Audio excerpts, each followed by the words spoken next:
Saan ka man naroroon, mahal ko, mananatili kang buhay sa aking puso.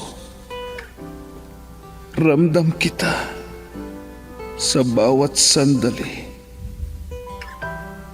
Dahil buhay na buhay ka sa himig ng pag-ibig. Himig ng pag-ibig. I need your love, you brighten up my day. Isang himig na maging gabay sa mga taong wagas na nagmamahalan. Duyan ng malabahagharing pag-ibig na hihili sa puso at pakiramdam. Himig ng pag-ibig. Isang dula na kung saan iikot ang iba't ibang kwento na inyong mapapakinggan mula Lunes hanggang Sabado. Sa pluma at direksyon ni Luvimin Aquino. Dito sa Lovelet Artist and Talent Center Drama Productions, handog sa inyo ng #1 and most trusted radio network in the country, Bumbo Radio Philippines. Basta Radio. Bumbo.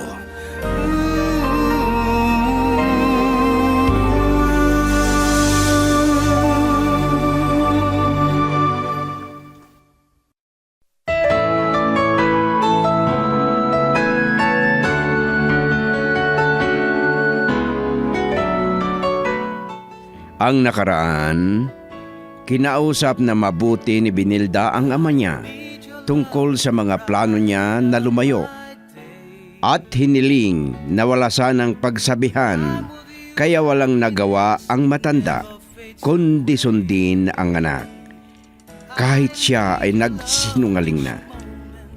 Hindi niya sinabi kay Dindo nang pumunta ang binata na nagtanong tungkol kay Benilda.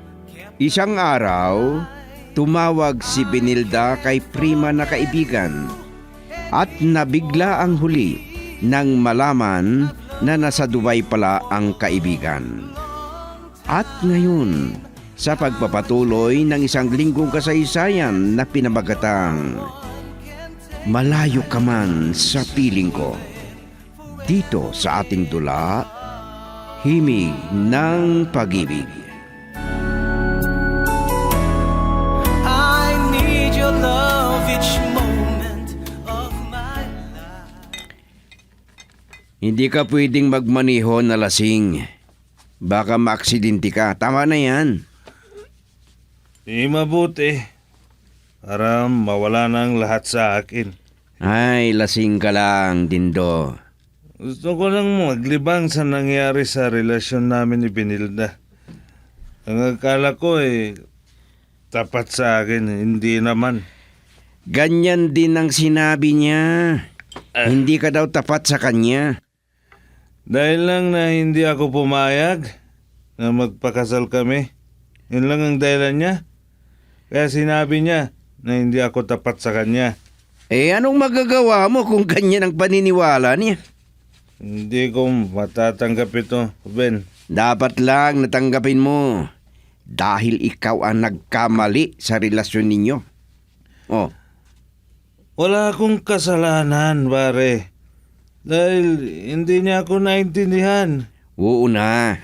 May kasalanan si Benilda. Pero may kasalanan ka rin. Dahil ayon sa kanya, hanggang salita ka lang. At hindi mo pinatunayan sa pamamagitan ng papapakasal mo sa kanya. Oh. Papakasalan ko sana. Bakit hindi mahal ko? At siyang buong buhay ko, pare. Hindi ko na alam. Pero sa palagay ko, hanggang diyan na lang ang relasyon ninyo. Lalo na kung makahanap siya ng totoo at pakakasalan siya.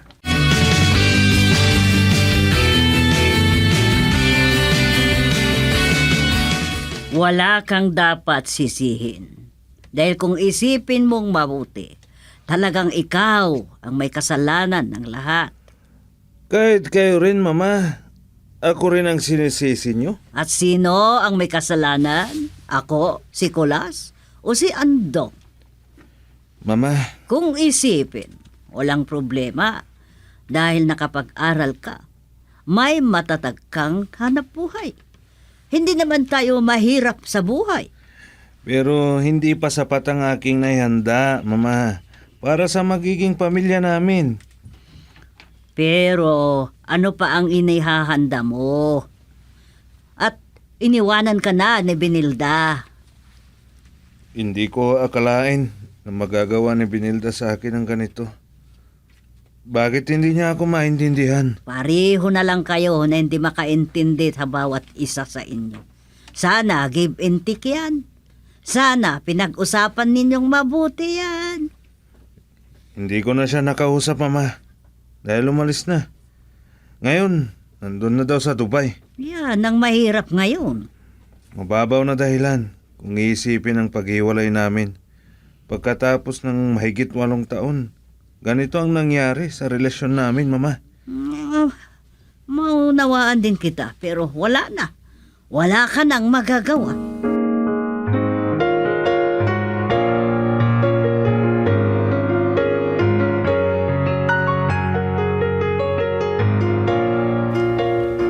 Hindi ko inaasahan na bibisita ka, Dindo, iho. Sana hindi po ako nakakaistorbo, Mang Dalmas. Hindi naman. Ikaw naman, welcome ka dito sa bahay noon pa.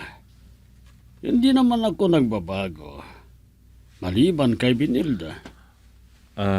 Ano po kasi, Ano ba ang may paglilingkod ko sa iyo, iho? gusto ko po patunayan. Ayaw ko pong ibang tao ang magsabi sa akin. Tungkol sa ano? Kahit yung best friend niya ang nagsabi sa akin, gusto ko na kayo ang magsabi sa akin ng totoo. Tungkol ba sa ano? Tungkol sa sinabi ni Binilda kay Prima na makipag-asawa siya doon sa abroad. Patawarin mo na sana ang anak ko, Dindo. Ang ibig niyong sabihin, totoo na makikipag-asawa na si Binilda? Yun naman ang sabi niya. May nanliligaw daw sa kanya na isang foreigner. Canadian. Ganyan lang kadali. Napalitan niya ako. Patawarin mo sana ang anak ko, Dindo. Naiintindihan kita dahil sa tagal niyong nagkarelasyon. Ang sakit nitong nangyari, Mang Dalmas. Huwag mo sanang intindihin yan. Huwag mo sanang sabihin yan na siya lahat ang may kasalanan. Dahil ikaw ang dahilan ng lahat. Ang hindi mo pagpayag na pakasalan mo siya. Ipinaliwanag ko sa kanya, pero hindi niya ako naintindihan. Sana nag-usap kayong mabuti. Yun ang kulang sa inyo. Opo. Nang sinabi ko sa kanya na hindi pa ako nakahanda, nagalit agad. At sinabi na hindi ko raw mahal. Matagal nang sinasabi sa akin. At yun din ang gusto ko na sana makapag-asawa na. Dahil tumatanda na ako. At gusto ko sana na maging matatag siya sa kalagayan niya kung iwan ko na siya. Naiintindihan ko rin. Pero sana mas naintindihan niya sana ako. Dahil ayaw kong maghirap siya. Hindi naman siya naghahanap ng marangyang buhay, Dindo. Oo nga po. Sinabi niya yan sa akin. Pero iba ang gusto kong mangyari. Gusto ko maging maginhawa at hindi maranasan ng aking mga anak ang hirap na naranasan ko. Noong bata pa kami ng aking mga kapatid. Girl, I need you. I need your love.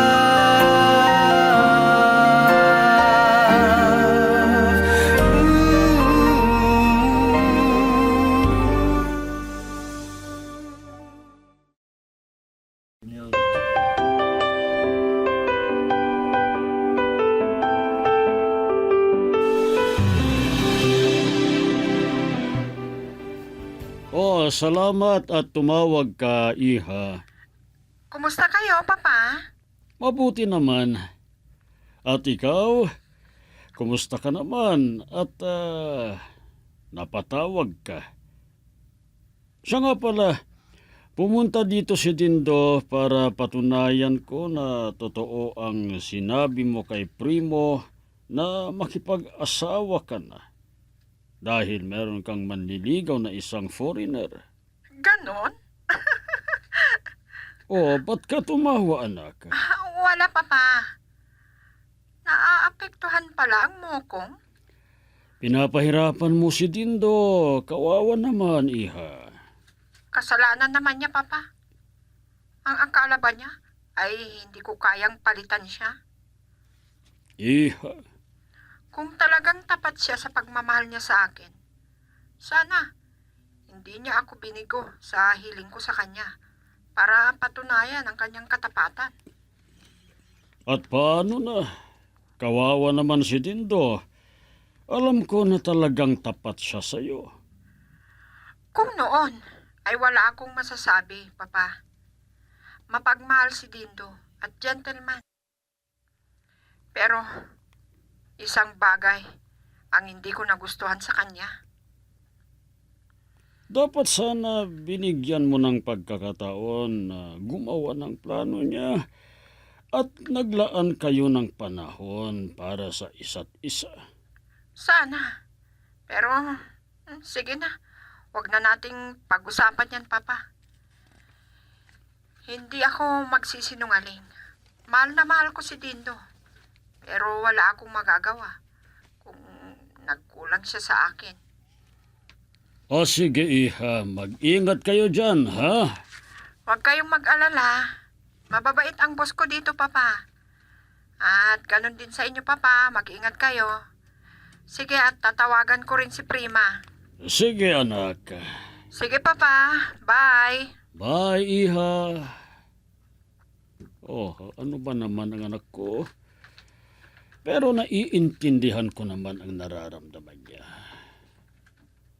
Hindi naman pinatunayan ni Dindo na tapat siya kay Binilda.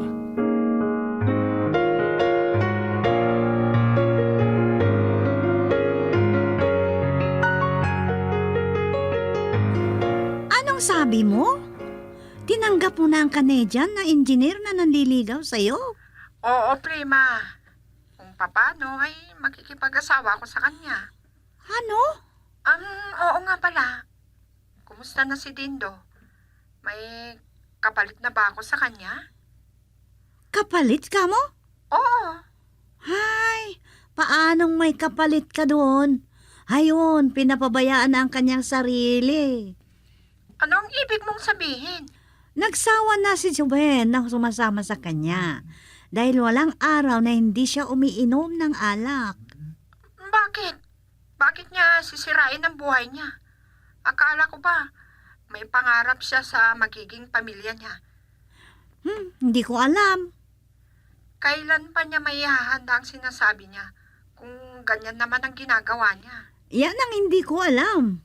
Di, pagsabihan ninyo. Ano kaya kung kontakin mo siya at kausapin mo rin, ha? Sana, ano man ang nangyari sa inyong relasyon, friend, magkaibigan pa rin kayo. Ang totoo niyan, Prima, mahal na mahal ko si Dindo. Minahal ko ng walang katumbas. Pero hindi niya inialay sa akin yung na importante ang pag-ibig niya sa akin.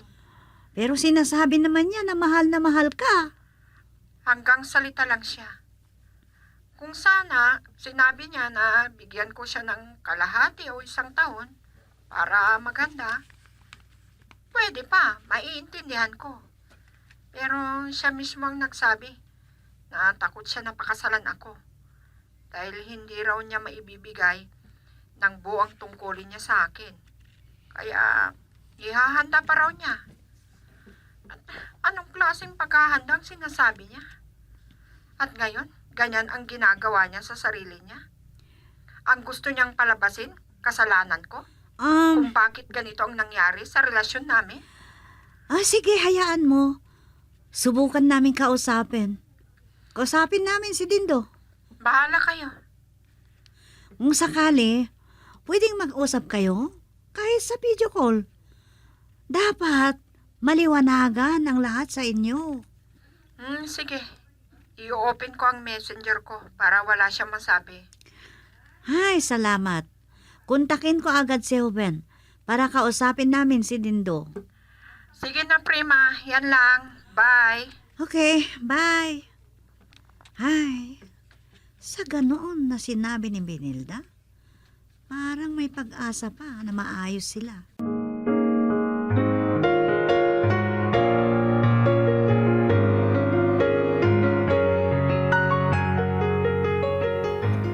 Ganyan ang sinabi niya? Oo, kaya kausapin natin si Dindo. Dahil wala siyang nakukuha sa paglalasing. Yan din ang sinasabi ko sa kanya eh. Pumayag si Benilda na mag-usap sila sa video call.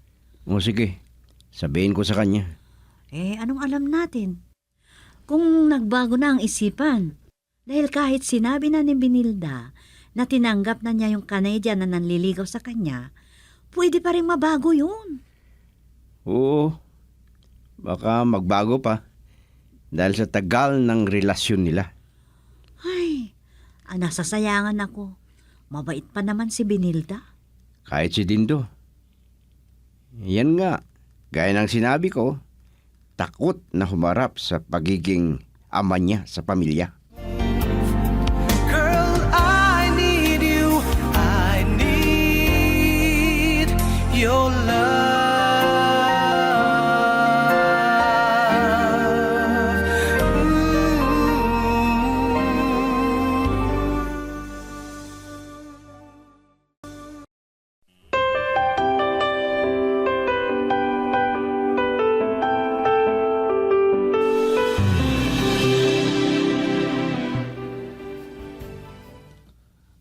Ganyan ang sinabi niya.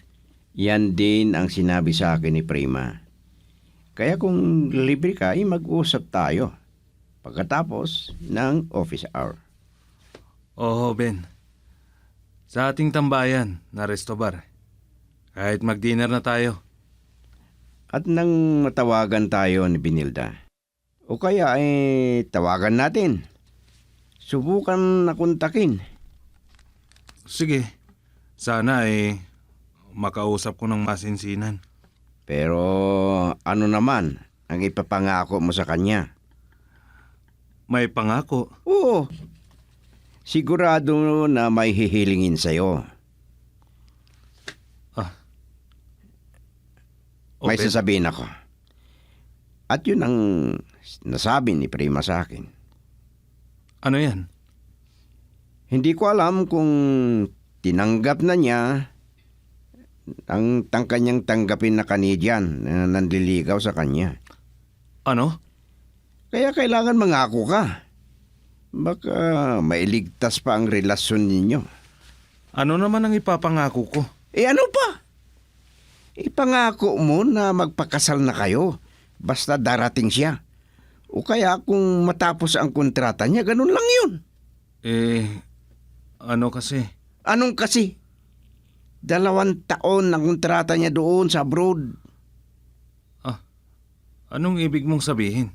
Ay nako, kailangan lang niya na umalis dito sa lugar natin pagkatapos nasa abroad na ng 3 months ago. Ganun lang yun. Oo nga. Ang alam ko, sinusubukan ka lang ni Benilda. Ano? Pero sa kanyang ginawa mo, Naglalasing ka lang, wala na. Ho, Ben. Ang sabi mo, gusto mong ipaghanda ng todo ang para sa inyo, sa pamilya mo. Kaya hindi mo siya pakasalan. Pero anong ginagawa mo, naglalasing. Ay naku. O ngayon, kung mag-usap kayo, sabihin mo na kung uuwi siya, magpapakasal na kayo, ganun lang yun. At panahon na yan, na wala pa siya dito ay gawin mo na ang paghahanda. Handa-handa, lalasing ka naman. Oh, ilang panahon lang palilipasin mo, sandali lang yun. Ilan lang yung 2 taon. Sige. Ganyan na lang ang sasabihin ko sa kanya. Ay nako. Oo, ganyan. At mag-ipon ka habang nandun siya. Kung pwede, mag-abroad ka rin. At sabay kayong umuwi pagkatapos at magpakasal. Ganun lang kasimple yun. Ano? Oo naman. Sundan mo siya sa Dubai. Kaya maghanap ka ng applyan mo.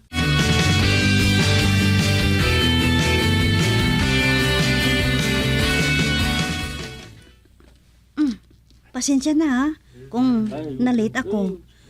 May pumunta na kliyente namin at inasikaso ko pa. Okay lang. Mag-order ka ng para sa iyo, Prima. Nakapag-order na kami ni Ben. Kape lang sa amin. Kung may sandwich at juice, okay na yun sa akin. O, kape na lang. O sige. Tawagin ko sandali yung waitress.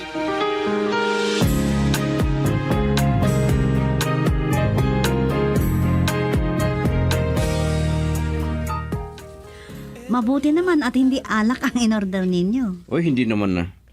Dahil sinabi ko kay Dindo, itigil na niya ang pag-iinom o paglalasing. Tama. Alam mo, Dindo, wala kang makukuha doon kundi sakit. At alam mo, may sinabi sa akin si Benilda.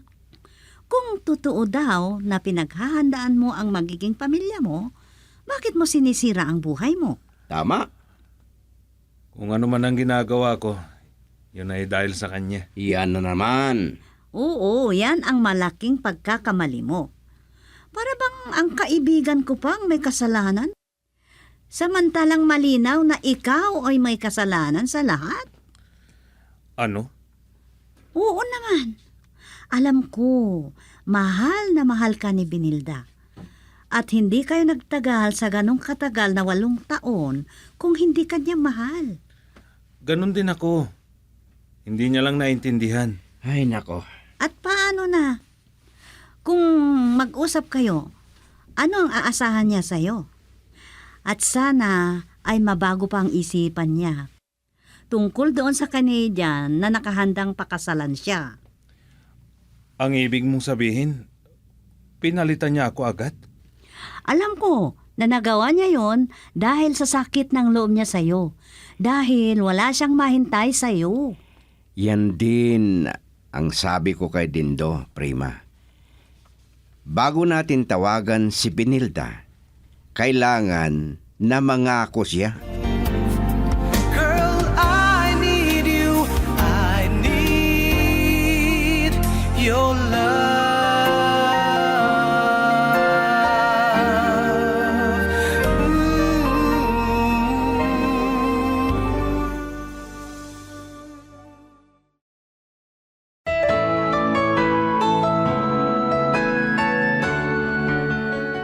Ano pa ang susunod na mangyayari? Mga kaibigan, pakinggan bukas ang karugtong ng kasaysayan sa linggong ito na pinamagatang Malayo Ka Man sa Piling Ko. Dito sa ating dula, Himig ng Pag-ibig. Isinulat at sa direksyon, Lubimin Aquino Sr. Mula sa Lovelet Artist and Talent Center Drama Productions, inihahandog sa inyo ng #1 and most trusted radio network in the country, Bumbo Radio Philippines. Basta Radio, Bumbo.